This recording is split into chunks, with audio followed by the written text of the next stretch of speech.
culturally responsive teaching atau yang biasa disebut dengan CRT, dengan metode project based on learning.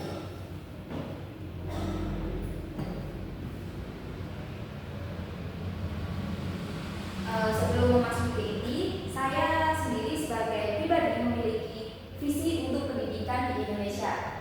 Visi saya adalah mengedepankan peserta didik untuk mendapatkan pendidikan yang berkualitas, yang tidak hanya berfokus pada aspek akademis, tetapi juga pengembangan karakter, keterampilan hidup, kemampuan berpikir kritis, serta meningkatkan kualitas pendidikan bagi anak-anak di Indonesia tanpa memandang sosial ekonomi, geografis, dan juga sosial.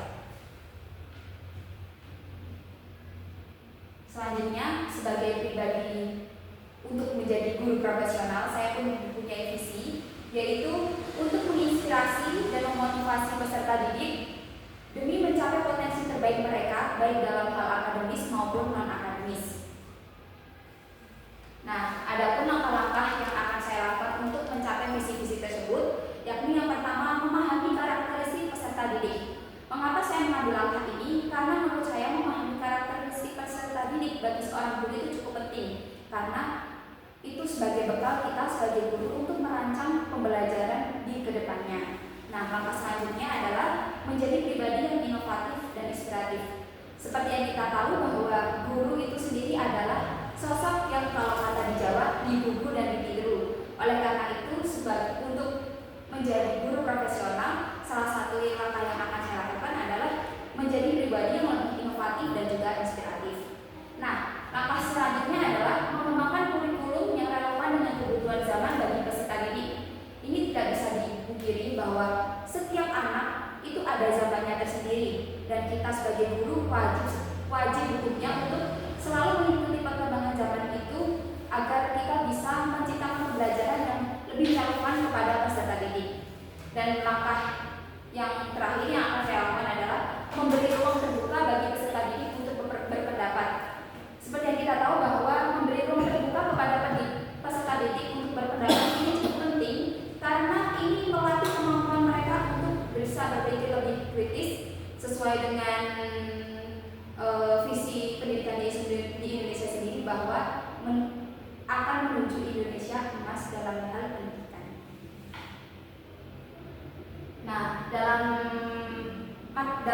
kuliah PPG Prajabatan sendiri, saya menempuh 12 mata kuliah yang saya pelajari.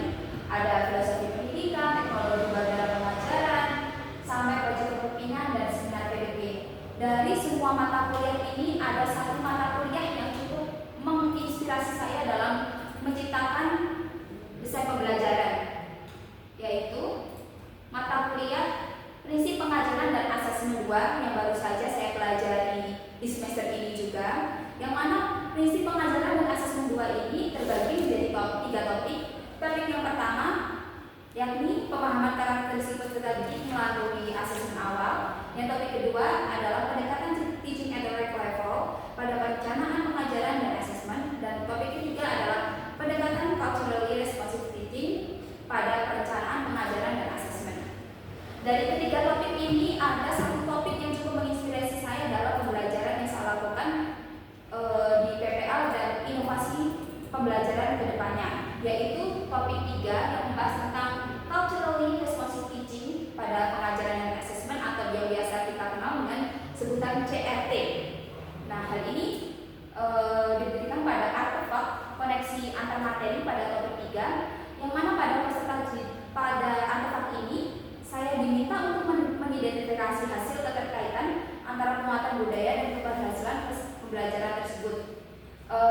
Pada artefak ini dulu saya lakukan pembelajaran bahasa Indonesia menulis berita, yang mana di situ ada muatan budaya lokal, dan hasilnya setelah diberi materi dengan pendekatan CRT, peserta didik lebih kondusif dan lebih bisa memahami materi yang disampaikan oleh guru. Selanjutnya adalah desain inovasi pembelajaran saya, yakni menulis laporan hasil observasi dengan pendekatan culturally responsive teaching atau CRT dan metode project based on learning. Yang pertama yang saya lakukan dalam desain inovasi pembelajaran ini adalah saya memasukkan unsur budaya mulai dari pertanyaan pemantik sampai dengan materi yang disampaikan, seperti memasukkan budaya-budaya lokal di sekitar SMPN 23 itu sendiri, dan juga budaya-budaya di sekitar Malang seperti wisata di Batu dan masih banyak lainnya. Mungkin bisa lebih detailnya ada di makalah yang sudah saya berikan.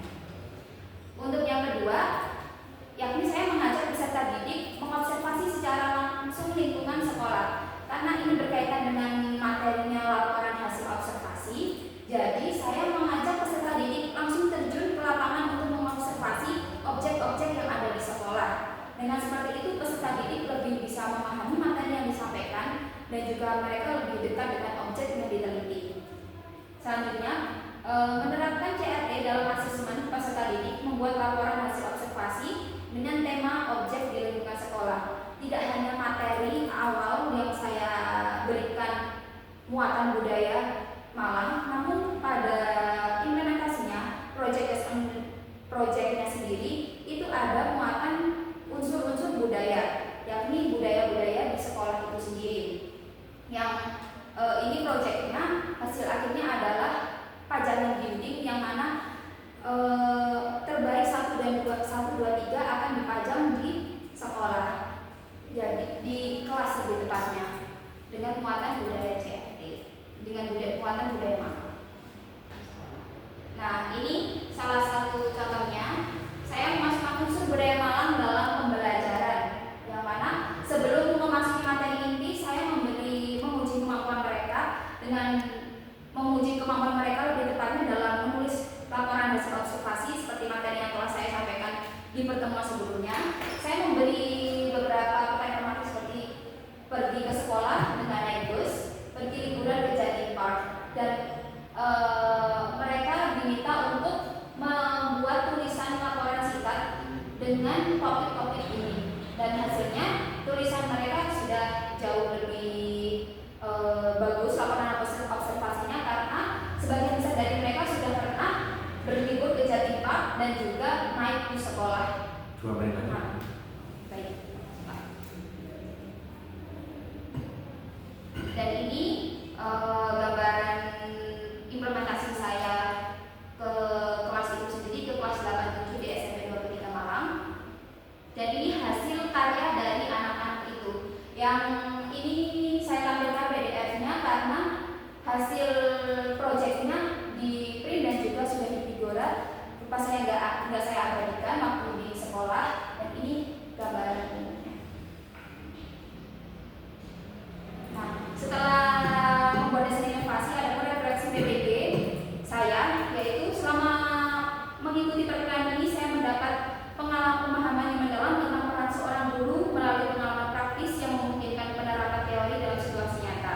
Saya juga menghadapi berbagai tantangan menyesuaikan pendekatan pengajaran dengan kebutuhan peserta didik yang sangat beragam itu. Saya juga belajar bahwa keberhasilan mengajar bergantung pada kemampuan mengenali dan merespon berbagai gaya belajar peserta didik serta kebutuhan emosional mereka. Untuk mencapai hasil refleksi saya itu, saya pun mempunyai rencana tindak lanjut, yakni berlatih secara berkala memperdalam pemahaman tentang teori pendidikan terbaru dengan metode pengajaran yang lebih inovatif, yang ini mungkin saya setelah ini saya akan melakukan mengikuti workshop dan juga seminar-seminar yang berkaitan dengan pendidikan itu sendiri untuk melatih kemampuan dan pemahaman saya secara mendalam tentang pendidikan di Indonesia itu sendiri. Yang kedua adalah mengembangkan dan menerapkan strategi pengajaran yang dapat mengakomodasi berbagai gaya belajar peserta didik. Dan yang terakhir adalah menerapkan pendekatan yang tepat dalam pembelajaran untuk menyesuaikan materi dan metode dengan kebutuhan peserta individu. Sekian presentasi dari saya.